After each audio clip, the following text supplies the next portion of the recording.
the Galactic High Assembly floated above a bright white star, its light pouring through massive crystal windows. The station was older than many civilizations. It had watched empires rise, fight, and fall. To most species, it was the center of power in the galaxy. On this day, it was full. Hundreds of alien species filled the chamber. Tall ones, small ones, creatures of metal, flesh, scales, and light. Some wore crowns, some wore armor. Others did not need either. They were ancient, confident, and comfortable. They ruled almost everything that mattered. At the very center of the hall stood the humans. Only one group, only one table, no guards, no fleet behind them. Just a small delegation dressed in simple dark clothing. The contrast was impossible to miss. Whispers moved through the chamber like quiet wind. Those are the humans. They look smaller than the records. That species survived wars with that? Then the laughter began. At first it was soft, polite, controlled. Then it grew louder.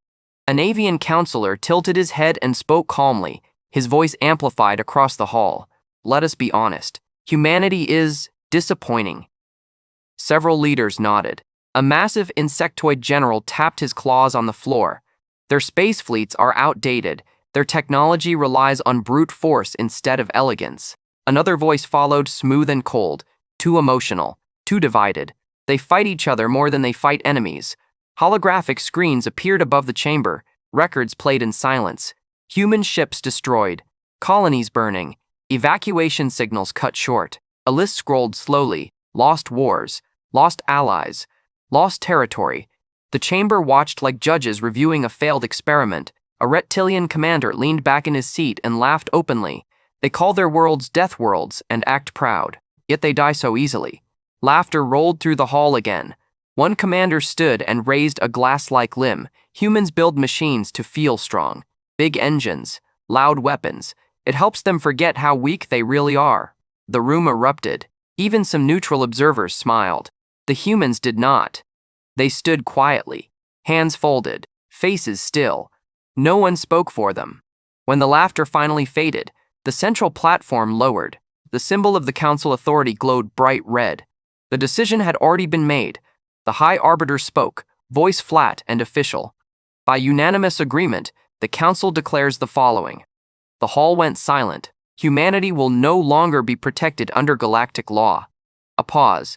Human systems will receive no aid during conflict. Another pause. No alliances will be honored. Another. No warnings will be given. The words settled heavily in the air. This was not war. This was something worse. Erasure by neglect. The Arbiter finished calmly. The galaxy calls this fair. Some leaders nodded. Others looked away. To them, humans were a problem that would solve itself. The human representative stepped forward. He was not tall. He wore no armor. No visible implants. No weapons. His hair was gray at the edges. His face showed age, but his eyes were steady. The guards tensed. Many expected shouting, anger, begging, threats. None came. The man looked around the chamber once, slowly, carefully, as if he was memorizing faces. Then he spoke. You believe we stopped building weapons. That was all. No anger in his voice, no fear, no pride. Just a statement. For half a second, the room was confused. Then the laughter exploded again, louder than before. Some leaders stood, clapping mockingly. Others shook their heads. A final joke, someone said. Typical human bravado, another added. The Arbiter struck the floor with his staff. The meeting is concluded. The lights dimmed. The humans were escorted out, not roughly, but not with respect either. The galaxy moved on. To them, this was the end of humanity's importance. But far away, deep in human space, no cameras were watching. No alien probes remained. Inside an ancient region of space marked on no modern map, a signal reached a place that had not been used in generations. Old relays powered on. Dust-covered structures began to hum. A system older than the current human government received a single authorization code. Not loud, not dramatic. Just one quiet confirmation. Lights began to glow where none had glowed before. Massive rings shifted in perfect silence. Deep within a hollowed asteroid, something vast and unfinished finally recognized the command it had been waiting for. Status. ACTIV. No alarms sounded across the galaxy. No stars exploded. Nothing dramatic happened. Yet, but humanity had not argued because there was no need. They had not begged because there was no point. They had not threatened because the galaxy would understand soon enough. The galaxy believed humanity had nothing left. That belief would not last. After the meeting, the galaxy expected noise. Human space should have erupted. There should have been angry broadcasts, public speeches, threats sent across open channels. But none came. Instead, human space went quiet. Not the quiet of defeat, not the quiet of fear. It was an organized silence. Across thousands of systems, human signals faded one by one. Civilian news networks shut down. Military frequencies went dark. Even emergency beacons stopped transmitting. Alien observers noticed it quickly. At first they laughed. "They are hiding," one analyst said. "They're collapsing," another replied. Trade ships that once traveled to human space reported strange behavior. Human stations still functioned, but they did not respond to hails. Navigation lights stayed on, but docking requests were denied. Automated messages repeated the same line again and again. "Human space is closed. Please reroute." That message never changed. Days passed. Then weeks. The galaxy waited for riots. They waited for human governments to turn on each other. Nothing happened. Instead, something more confusing appeared. Human shipyards began to empty. Long-range sensors watched as human warships moved, not toward borders, not toward enemies, but inward, deep into their own territory. Old ships, new ships, even experimental vessels vanished beyond known routes. Alien intelligence agencies grew curious. They sent probes. Most probes returned nothing useful. Some did not return at all. At the Galactic Intelligence Bureau, analysts gathered around projection tables. A young observer spoke first. "Humans are dismantling their fleets." The room reacted instantly. "What? Explain." Screens filled with images. Human cruisers breaking apart. Weapons being removed. Armor plates melted down. Factories that once produced weapons now crushed them instead. A senior analyst frowned. "That makes no sense." Another voice replied quietly. "Unless they no longer need them." The room fell silent. Across the galaxy, ancient species began to feel something they had not felt in centuries. Unease. Old records were accessed. Files sealed long ago unlocked themselves, triggered by keywords no one had used in ages. Human. Silence. Withdrawal. One record stood out. It came from a species that no longer existed. Their final report was short. "When humans stop arguing among themselves, it means they agree." No one liked that sentence. The council dismissed it as superstition. "Humans are emotional," they said. "They cannot unite that easily." But the silence continued. Human colonies did not ask for help. They did not evacuate. They did not protest. They simply prepared. In one hidden system, beneath layers of ice and rock, a council older than the current human governments gathered. They were not politicians. They were engineers, scientists, historians, people who remembered why certain projects were buried. A single screen displayed a massive structure, unfinished, incomplete, but terrifying in scale. A name appeared. Vengeance in Gene. One scientist broke the silence. "We hoped this day would never come." Another replied, "They left us no law, no protection." A third added, "Then the galaxy has made its choice." Authorization keys were passed. Each one required consent from separate systems. None were refused. Far beyond that room, deep space shifted. Gravitational patterns bent slightly. Nothing visible, nothing violent. But sensitive instruments across human territory began detecting changes that should not exist. Energy moving without emission, mass without weight, motion without speed. Alien sensors caught fragments of this data. They could not explain it. A border empire noticed first. Human patrols had vanished from a disputed mining system. Seeing an opportunity, they moved in with a small fleet. No resistance, no warnings. They laughed. As their ships entered orbit, their systems began to fail. Not all at once, not dramatically. First, long-range communication cut out. Then targeting systems froze. Finally, reactors entered emergency shutdown. The ships did not explode. They drifted, dead in space. The Empire sent a panic signal. It never reached anyone. Back in the Galactic Assembly, reports began piling up.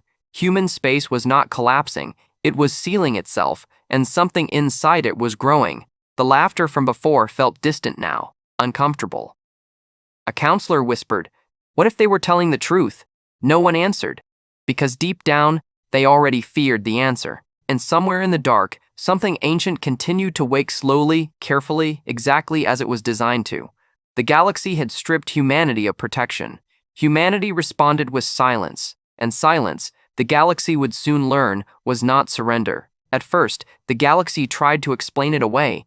The Border Empire claimed the loss of their fleet was a technical failure, a reactor flaw, a navigation error, anything except human involvement. They needed that lie, because the truth was far worse. The disabled ships still drifted in space, intact and silent. No explosions, no battle damage. Just cold metal floating where power once lived. Recovery teams were sent. As soon as they crossed into the system, their instruments failed in the same way. Slowly, quietly, completely. The crew survived, but nothing else did. Word spread, not through official channels, through whispers, not through official channels, through whispers, through captains who refused to return to certain regions, through traders who changed routes without explanation. A phrase began to circulate among navigators: dead systems, places where ships entered and never functioned the same again. The Galactic Council called an emergency session. The same chamber, the same seats, but the mood was different. No laughter, no jokes. Holograms filled the air, showing darkened regions of space. Not destroyed, not damaged, just turned off. An energy expert spoke, voice shaking slightly. There was no explosion, no radiation, no weapons signature. Another analyst added, "It's like physics itself was told to stop." An ancient machine intelligence, one of the oldest council members, finally spoke. "This pattern is deliberate." That word landed heavily. Deliberate.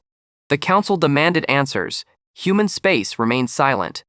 Then, a single message arrived. It was not sent through normal channels. It appeared simultaneously on every council display. Simple, clear. This region is under human protection.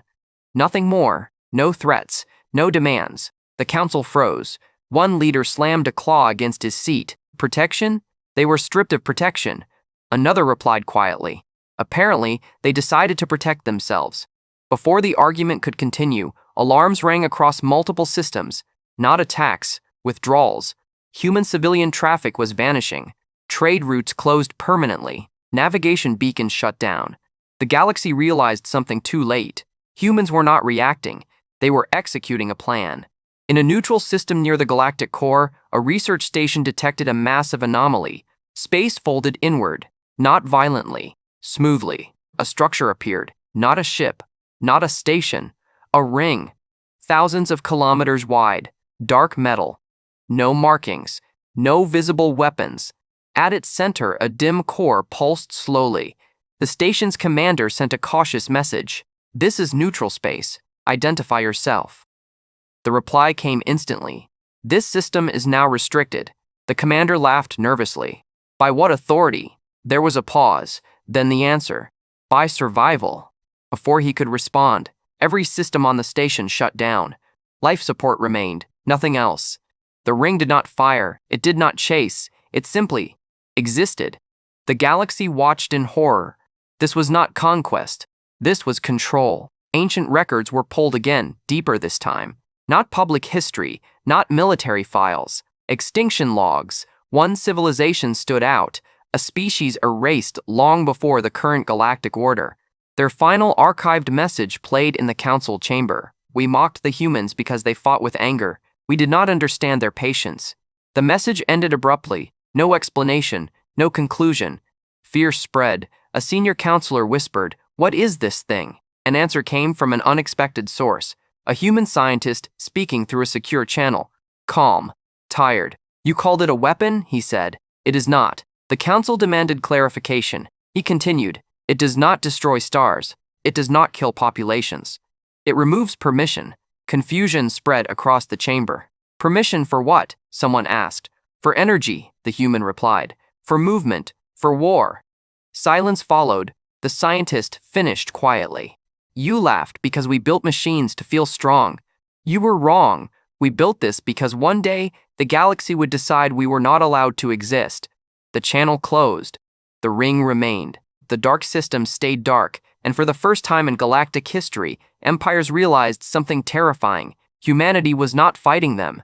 Humanity was ending the fight entirely, one system at a time, without anger, without noise, without mercy, and without cruelty. The laughter from the assembly felt like a distant memory. The galaxy had faced the first truth. And it was only the beginning. The galaxy finally stopped pretending. This was not an accident, not a failed experiment, not a lucky mistake. This was human design. Emergency councils formed across hundreds of empires. Messages crossed space faster than ever before. Old enemies spoke to each other without anger, without pride. Fear made cooperation easy. The question was the same everywhere. What did the humans build? Ancient data vaults were forced open. Records sealed by extinct species were decrypted. Warnings written in dead languages were translated at last. One phrase appeared again and again: vengeance, gonance. Most assumed it was a weapon. They were wrong. A group of senior scientists from several species gathered in a protected research hub. They compared data from the dark systems, the silent fleets, and the massive rings now appearing near human space. One conclusion became unavoidable. The engine did not attack matter. It attacked permission. A scientist spoke slowly, choosing each word carefully. Every advanced civilization relies on the same thing: energy movement, stable laws, predictable space. Another continued, voice shaking. The vengeance engine rewrites those permissions locally. It tells reality, no. The room went silent. Someone asked, so it can destroy us? The answer came immediately, yes. But that is not what it was built for. Human records, long hidden, were finally accessed, not stolen, released. The message attached was simple. You wanted to know. Now you will understand. The history shocked the galaxy. Humanity had once tried to join peacefully. They shared trade, shared research, shared warnings. They were ignored, then mocked, then attacked. Each time, humans rebuilt, adapted, survived. But after centuries of pressure, one question had haunted them. What happens if the galaxy decides humans must be erased? They did not want a superweapon. They wanted a guarantee. The vengeance engine was that guarantee. It could isolate entire regions of space, not destroy stars, but deny their energy output, not kill fleets, but stop their movement, not erase species, but make war impossible.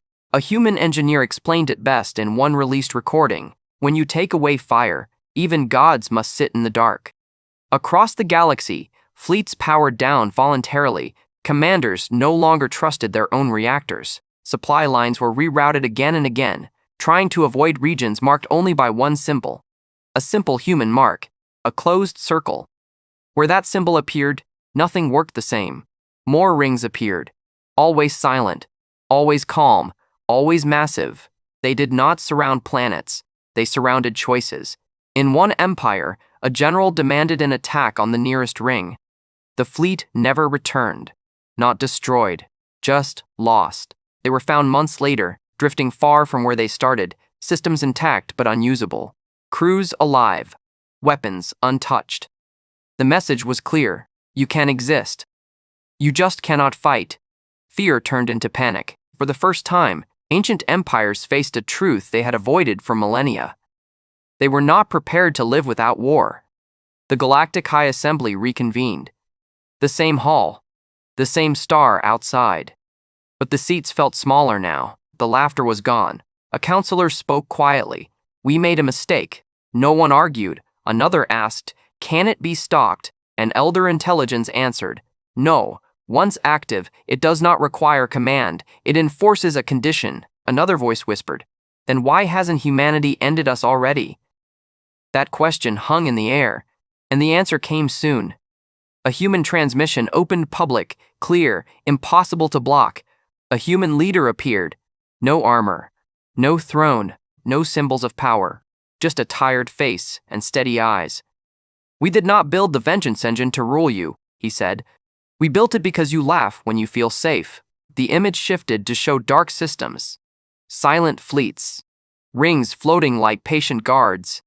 You took away our protection. So we removed the idea that force decides worth. The leader leaned forward slightly. You are afraid because you no longer control violence. That is how we lived for centuries. The transmission ended. Across the galaxy, something changed. Not hatred, not rebellion, understanding.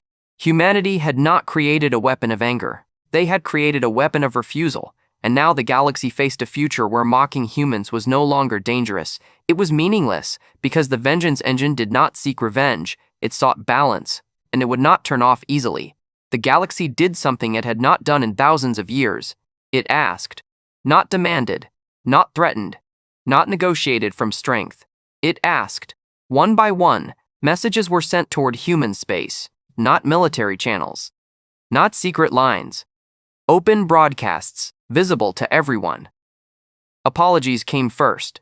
Some were formal, some were emotional, some were clearly forced by fear. Empires that once mocked humanity now spoke carefully, choosing words as if reality itself might be listening. We regret our actions. We misunderstood human intentions. We seek peaceful dialogue. Human space remained silent. That silence was worse than refusal. Trade routes collapsed without human cooperation. Entire economies slowed as systems once powered by human logistics lost efficiency. The galaxy discovered something it had ignored for centuries. Humans were everywhere, not as rulers, as workers, engineers, builders, problem solvers. When they stepped back, the galaxy felt it. Military fleets across dozens of empires stood down voluntarily. Not because of orders, but because commanders no longer trusted that their ships would respond. Wars paused mid-plan. Border conflicts froze. For the first time in recorded history, no major fleet was moving with purpose. The vengeance engine had not fired a single shot. And yet, violence across the galaxy dropped faster than ever before. In one powerful empire, a ruler known for conquest stared at a dark star system on his display. We should strike now, one advisor said nervously, before they expand further. The ruler shook his head. No, he replied. They already won. Another advisor whispered, but they haven't taken anything. The ruler answered quietly, exactly. That truth spread. Humans were not claiming territory, not demanding tribute, not rewriting borders. They left systems dark but livable. They left fleets powerless but intact. They removed the ability to dominate, not the right to exist. A final emergency session of the Galactic High Assembly was called. This time, the humans were invited, not summoned, invited. The same chamber filled again. But this time, when the human delegation entered, the room stood, not out of respect, out of survival instinct. The human representative stepped forward. Same man, same calm expression. No guards still. The arbiter spoke carefully. The council acknowledges its error. Those words had never been spoken before. We ask humanity to restore galactic balance. The human did not answer immediately. He looked around the chamber, just as he had before. The same faces, older now, worried. He spoke. Balance requires memory. Some leaders shifted uncomfortably. You laughed when you believed we were weak, he continued. You stripped us of law because it was easy. A pause. You ask us now because it is hard. The chamber was silent. Then the human raised a hand slightly. Lights changed across the galaxy. Several dark systems slowly reactivated. Energy returned. Trade resumed. Not all, just enough. A message appeared on every screen. The vengeance engine will remain active. Gasps filled the chamber. The human continued. Not to punish you, but to remind you. He looked directly at the council. Power without restraint creates monsters. You taught us that. The arbiter swallowed. What do you want in return? He asked. The answer surprised everyone. Nothing. Confusion rippled through the hall. No territory, no tribute, no seats of power. The human finished quietly. Only this. Never decide that a species deserves to disappear. The request was simple. It terrified them, because it meant the galaxy would never again be allowed to act without consequence. The council agreed, not unanimously, but enough. A new law was written, not enforced by fleets, not guarded by weapons, but backed by a silent engine that watched from the dark. Humanity stepped back again, not hiding, choosing restraint. As years passed, stories spread among younger species. Stories of a time when the galaxy laughed at humans. Stories of how laughter stopped. The vengeance engine did not expand endlessly. It stayed, patient, watching, waiting, because humanity did not want revenge. They wanted certainty, and now the galaxy understood something it never had before. Humans did not need to rule. They only needed to make sure no one else ruled through fear again. And that lesson would not be forgotten. Not while the engine existed, not while silence could still fall. Time changed the galaxy. Empires rose and slowed. Borders shifted carefully. Old wars ended without victory songs. New conflicts never began, not because fear ruled everything, but because memory did. The vengeance engine remained active, but it did not grow louder. It did not spread endlessly across the stars. It existed like a law of nature, silent, constant, impossible to ignore. Young civilizations learned about it early. In academies and training halls, instructors spoke of human space with respect, not awe, not hatred. Respect. They taught the old lesson: when humans go quiet, listen. The Galactic High Assembly still met above the bright white star. The hall looked the same, but it felt different. Where laughter once echoed, there was now caution. A new inscription had been carved into the central wall. It was simple, written in several languages: never laugh at a silent species. Humans no longer attended every meeting. They did not need to. Their presence was understood. In human space, life continued. Cities grew. Children learned history not as triumph, but as warning. The vengeance engine was not celebrated, it was explained. Human teachers told their students the truth. We did not build it because we wanted power. We built it because we were afraid. Afraid of being erased. Afraid of being forgotten. Afraid that the galaxy would decide survival was a privilege, not a right. The engine became a reminder of that fear, and of what fear could create. Years later, a young alien diplomat visited Earth. She stood on a quiet hill overlooking a human city. No weapons, no soldiers, just people moving through their lives. She asked her guide, "Why didn't you turn it off once the galaxy apologized?" The human thought for a moment, then answered simply, "Because apologies fade, memory doesn't." Across the galaxy, some systems still remain dark, not as punishment, as borders, lines drawn where war was no longer allowed to cross. Empires adapted. They learned to negotiate instead of threaten, to compete without conquest. It was not perfect, nothing ever was. But it was different. Long after the leaders who laughed had died, their words were remembered, not as jokes, but as warnings. Historians marked the moment clearly: the day the galaxy laughed at humans, and the day it stopped. In deep space, far beyond trade routes and politics, the vengeance engine waited. Its rings drifted in perfect balance. Its core pulsed slowly, always active, always aware, not watching with anger, watching with anger. Humanity did not see itself as savior. They saw themselves as survivors who learned a hard truth early: that kindness without strength invites cruelty, and strength without restraint creates monsters. The galaxy now lived between those two lessons, because of humans, because of silence. Because once, long ago, someone laughed and humanity answered without raising its voice. The stars continued to shine, the engine continued to wait, and the galaxy never made that mistake again.